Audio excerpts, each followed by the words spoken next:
संकट पराना मोरा दीनानाथ के बर्बाद लिखा हो बालक संकट पराना मोरा हो दीनानाथ अहिले के बरुआ भैल खा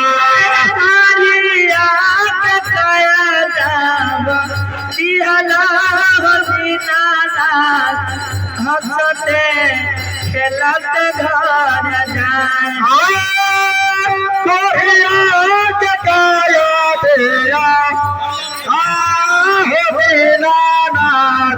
हंसते बोलाते घर यार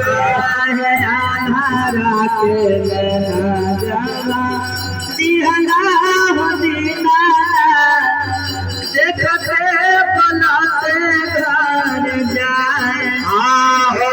धारा के आँख दिया दिया हो दीना नाता देखते